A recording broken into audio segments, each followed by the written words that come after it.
Sobat Foodpreneur Indonesia, balik lagi di Foodies Podcast atau Foodcast.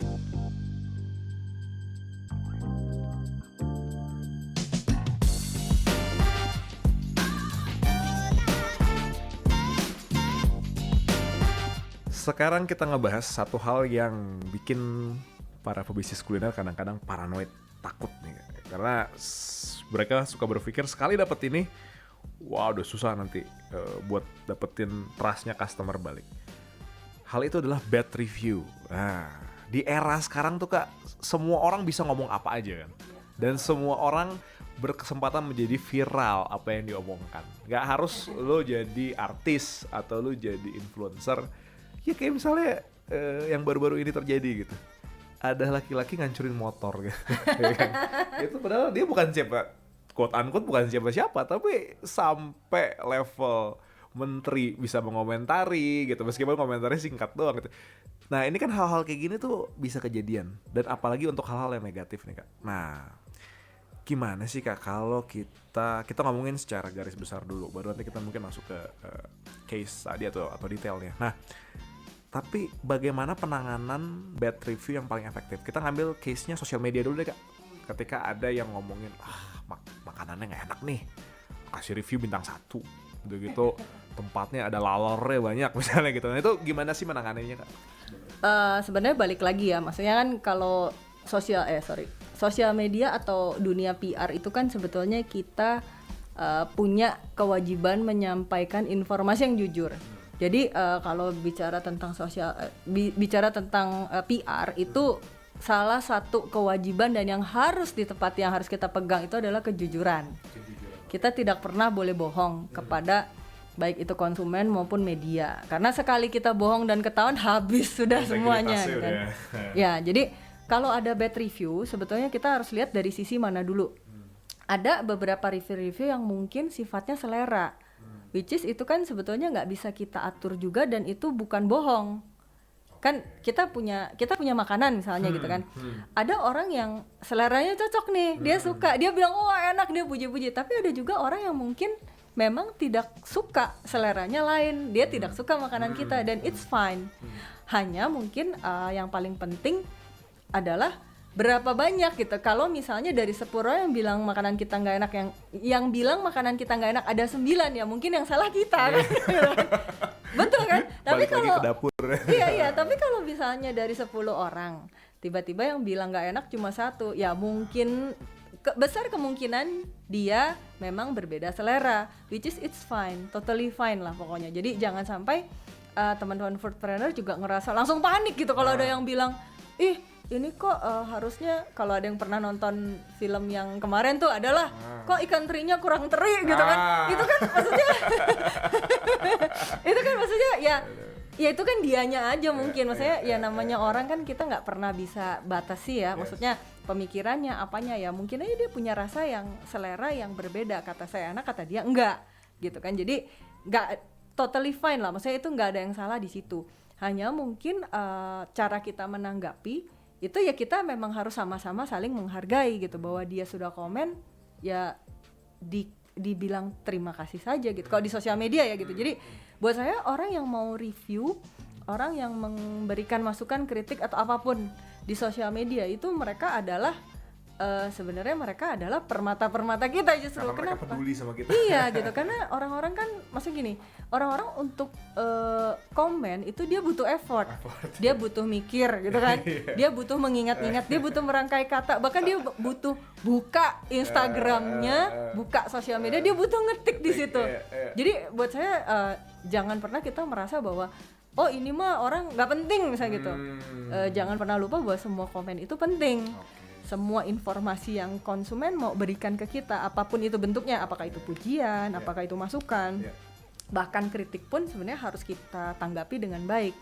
Nah, tadi apa yang kedua adalah misalnya gimana cara menanganinya ketika kita mendapatkan bad review. Bad reviewnya karena bukan selera ya. Bukan selera. Tapi gitu misalnya kan. kesalahan service atau SOP. Katakan memang ya betul. Katakan yang paling simpel lah Kak. Yang paling sering terjadi adalah misalnya kebersihan tempat, kotor nih, pelayanannya judes banget sih. Nah, yang kayak gitu-gitu. Nah, Kalau yang seperti itu kan biasanya ya kalau di CRP sendiri itu di sosial media kan sebenarnya hal seperti itu relatif sering terjadi gitu, karena kan mau tidak mau human error juga ya gitu, maksudnya tidak ada sesuatu yang sempurna pasti gitu. Jadi biasanya penanganan kita itu adalah ya kalau di sosial media itu biasanya memang sudah ada SOP-nya.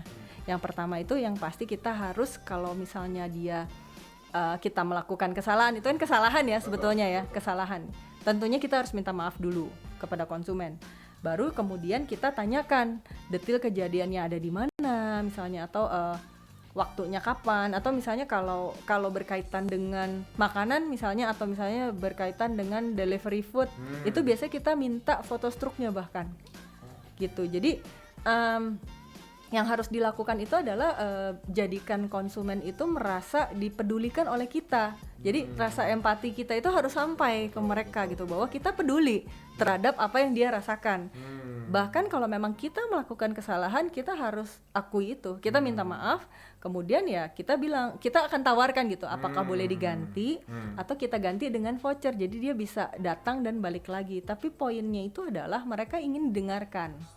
Mereka ingin didengarkan, dan kita sebagai produsennya lah, maksudnya sebagai orang yang memang melakukan mungkin ya wajar sih ya, maksudnya yang paling sering tuh bukan cuma tempatnya kotor sih, tapi misalnya karyawannya jutek banget gitu kan, itu kan sering banget ya, namanya juga manusia gitu kan, maksudnya capek, satu shift, satu shift mereka harus berdiri misalnya 4 jam, kan capek ya gitu kan, apalagi harus senyum terus gitu, kemudian ditanya harus bener jawabnya, itu kan maksudnya sangat human banget lah. Betul. Sangat mungkin sekali kita melakukan kesalahan, artinya si waiter atau misalnya petugas kebersihan atau misalnya orang yang menyiapkan makanan, sangat mungkin sekali mereka tidak menjalankan SOP 100% sebenarnya, karena kan human gitu. Nah, atau misalnya salah antar makanan, itu kan sangat mungkin banget terjadi di kehidupan sehari-hari, di outlet operasional hari-hari itu mungkin banget. Jadi yang paling penting itu adalah bagaimana cara kita menanganinya gitu. Kalau memang kita salah ya kita minta maaf, harus fair gitu kan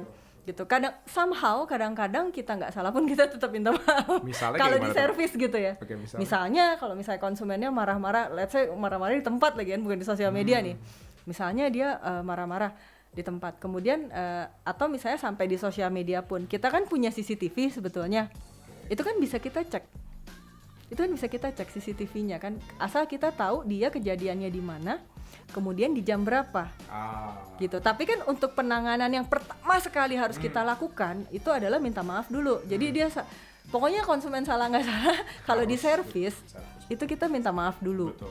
Tapi minta maafnya bisa jadi nggak harus atas kesalahan, tapi kita bisa katakan bahwa mohon maaf atas ketidaknyamanannya, karena kita belum tentu salah loh. Maksudnya belum tentu makanan kita sajikan itu salah, belum tentu. Tapi kita mohon maaf atas ketidaknyamanan dia bersantap di outlet kita, karena dia tidak nyaman, gitu. Jadi bukan berarti kita salah, tapi kita harus minta maaf dulu, kemudian baru kita tanya. Karena deskripsinya ketidaknyamanan luas ya kayak. Iya. Gitu. Saya belum tentu salah ngasih makanan gitu loh. Betul. Bisa jadi karena pernah terjadi juga, misalnya dia order menu A dan dia lupa, kemudian datang B. Dia order menu A, kemudian dia ganti B gitu misalnya ya. Tapi ternyata yang datang tetap A karena memang gak diganti. Gitu. Itu kan sangat mungkin terjadi sekali kan gitu. Tapi ternyata setelah dia salah pun ya at the end sebenarnya nggak apa-apa. Kalau harus kita ganti pun dua-duanya makanan A dan B, it's fine sebenarnya. Fine, yang paling penting itu adalah dia merasa dilayani. Gitu. Karena pernah kemarin juga sebenarnya ada sih kejadian yang dia marah-marah di sosmed gitu ya. Ini di restoran ini gimana sih pelayanannya lama, makanannya juga keluar udah salah, udah udah nggak bagus lagi, udah nggak fresh lagi, udah minyak, udah lodo apalah gitu, dia ribut-ribut. Tapi at the end setelah kita katakan minta maaf, kita akan perbaiki servisnya, gitu. Mau nggak saya kasih komplimen? Akhirnya dia menjadi lebih tenang gitu. Jadi lebih tenang dan lebih tenang, dan bahkan dia bisa mempost ulang loh. Oh ternyata di sini saya didengarkan ya gitu. Jadi yang paling penting adalah penanganannya. Dia tadinya haters malah jadi brand Lovers. evangelist. Iya, lovers, Jadi betul. lovers. Betul. Nah, tadi saya suka sekali Kak. Memang berarti keywordnya customer ini memang perlu kita memberikan empati. Iya. Perlu mereka merasa didengarkan. Iya. Berarti semua bad comment, kalau good comment pasti kita balesin. Itu kan Iya. semangat balesin, yes apa ya. Berarti nggak boleh sama sekali nggak di reply ya. Apalagi Iya. kalau bad comment itu Harus pokoknya ditanggapi. harus segera ditanggapi. Harus segera ditanggapi. Justru yang baik yang nggak Nggak langsung terlalu. nggak langsung juga nggak apa-apa Iya, gitu. iya, Tapi iya. kalau yang bad tuh harus langsung. Harus ditanggapi. Oke. Nah, saya nggak tahu nih Kak, apakah ada real case yang pernah dihadapi langsung atau mungkin dari relasi atau dari afiliasinya Kakak yang kalau misalnya bad reviewnya ini udah keburu viral, sempat jadi viral di satu, karena dan ini sempat kejadian di banyak brand. Iya. Semua ada brand mobil kah, brand luxury goods lah, brand apapun lah, baju lah, semua sempat ada yang jadi viral. Nah, kalau udah jadi viral gini, harus sampai tingkatan mana sih? Apalagi untuk brand sebesar CRP gitu, harus sampai titik mana? Untuk perusahaan segede CRP, harus sampai titik mana penanganannya sih Kak? Apakah harus rilis masif di media bahwa klarifikasi ini masuk surat pembaca, atau gimana sih yang paling efektif untuk menangani kalau satu bad review atau satu keluhan itu menjadi viral? Balik lagi tergantung case by case sih ini ya. Maksudnya gini. Jadi dia si bad reviewnya itu krusial atau enggak kan gitu ya gitu. Tapi kalau misalnya sampai misalnya kasusnya apa ya? Let's say misalnya kasusnya kalau hanya pernah sih terjadi waktu itu ini. Jadi bukan keracunan, tapi setelah dia makan makanan pedas di outlet kita, itu dia tumbang gitu. Sakit perut sampai harus diperiksa ke dokter. Ini juga case-nya cukup unik karena gini, sebenarnya kan makanan kita fine, totally fine disantap oleh orang normal gitu.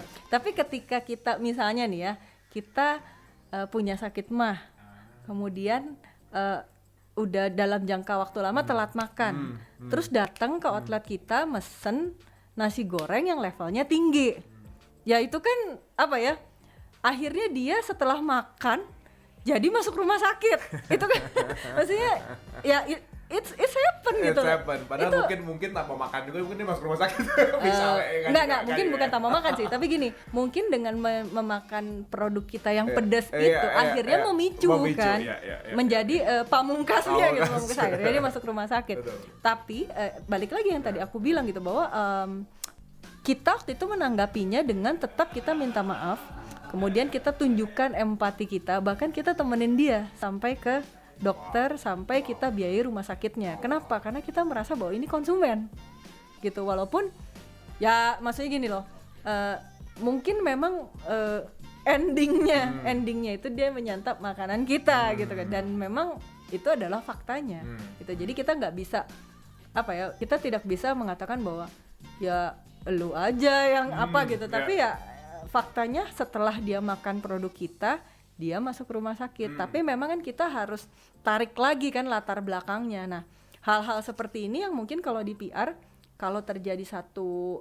case, itu kita harus pilah dulu case-nya ini sekrusial apa gitu, dan kita harus runut benar-benar ke belakang penyebabnya apa gitu. Kalau kasusnya sampai menjadi viral, mungkin yang harus kita lakukan sedikit hold dulu, tenang dulu. Kita kumpulkan semua fakta dari semua pihak terkait dulu. Itu sih yang paling penting ya. Kita kumpulkan dari semua, baik dari si korbannya, kemudian dari manajemen restorannya. Misalnya ini kejadiannya gimana, kita lihat CCTV-nya. Kemudian kita tanya saksi-saksi di sekelilingnya. Kemudian kita harus tahu dulu problemnya apa. Kalau problemnya seperti itu berarti kan kita harus periksa kan gitu. Tapi kalau misalnya problemnya kayak kemarin terjadi juga problemnya perizinan misalnya, kita juga harus periksa perizinan mana yang kita belum punya. Kalau memang kita belum punya, ya kita harus state itu bahwa kita memang belum punya, kita minta maaf gitu. Tapi kalau memang kita sudah punya, kita buatlah sebuah klarifikasi. Tapi pada saat kita tidak ditanya, kita tidak dibutuhkan untuk menjawab pertanyaan, kita cukup diam saja. Tapi ketika hal ini menjadi booming, viral dan jadi kasus yang sangat serius. Ya mungkin melibatkan Pak Menteri yang seperti tadi gitu ya. Mau tidak mau kita harus keluarkan statement. Oke. Gitu. Kalau tadi bad review dari peserta atau user lagi anak startup konsumen. Nah, jadi itu konsumen. Kalau dari media sendiri pernah dihadapin nggak, Kak? Misalnya ada media mana meliput outlet terus mereka ngasih, oh ternyata ini overrated misalnya, sebenarnya biasa aja. Ada nggak pernah ngadepin ya kayak gitu? Kalau overrated enggak, tapi mungkin dia menulis berita yang kontroversi. Itu juga pernah. Tapi kalau kami melihatnya yang dia tulis itu kontroversial itu sebetulnya faktanya apa, itu yang paling penting sih, faktanya dulu gitu. Karena pernah waktu itu juga ada yang deklarasi satu organisasi tertentu lah gitu yang menggunakan outlet kita. Nah itu kan maksudnya itu kan sebetulnya, tapi bukan dalam waktu dekat ini, dulu sekitar setahun atau 2 tahun yang lalu sih. Ini udah case lama. Jadi dia itu mengemas seolah-olah brand kita itu mendukung deklarasi mereka. Jadi waktu itu sampai masuk ke media nasional yang di online tapi ya. Saat itu saya langsung tanya ke narasumbernya, medianya sendiri. Saya tanya, ini boleh saya tahu nggak faktanya gitu. Kemudian saya juga langsung minta beberapa tim kami untuk cek langsung ke lapangan juga. Ini tuh dulu kejadiannya tuh apa? Apakah benar si perkumpulan ini itu eksis, ada? Itu yang pertama, perkumpulannya ya. Kemudian apakah benar deklarasinya itu terjadi di outlet kita? Kemudian statusnya apa gitu. Tapi ternyata setelah ditelusuri faktanya ke belakang, ternyata si komunitas ini betul ada dan dia melakukan deklarasi itu betul di menggunakan lokasi kita. Tapi basically kita tidak pernah mengeluarkan statement apapun. Jadi dia itu sebetulnya kalau buat brand kita, jadi dia hanya menyewa sebagai penyewa biasa menyewa ruangan, kemudian mengkonsum produk kita di lokasi kita. Jadi hanya sebatas itu. That's why kita waktu itu cukup klarifikasi, tapi mungkin tidak di media luas, karena kan ini walaupun medianya nasional tapi tidak viral waktu itu ya. Tidak viral, tapi medianya itu tidak bersedia untuk menurunkan berita itu karena itu fakta. Karena itu fakta. Jadi yang kita lakukan itu ya kita membuat, kalau di PR itu ada yang namanya standby statement. Gitu. Jadi saya hanya membuat standby statement saja. Standby statement itu kan sebetulnya sebuah surat klarifikasi yang kita buat, namanya juga standby ya gitu. Jadi nggak harus diposting, nggak harus dikeluarkan. Tapi sewaktu-waktu jika kasusnya blow up besar, kita harus keluarkan gitu. Dan simply itu bisa dibaca sih. Gitu. Oke, menarik banget nih Kak, dan cukup enlightenment lah buat teman-teman foodpreneur, apalagi yang sekarang lagi masuk fase growth, lagi mulai viral di kota masing-masing. Nah ini kayak gini harus hati-hati juga ya, karena kita nggak pernah tahu bad review itu bisa datang dari mana. Oke, teman-teman foodpreneur semua, masih kita lanjut terus ngobrol tentang public relations. Stay tune terus di Foodies Podcast.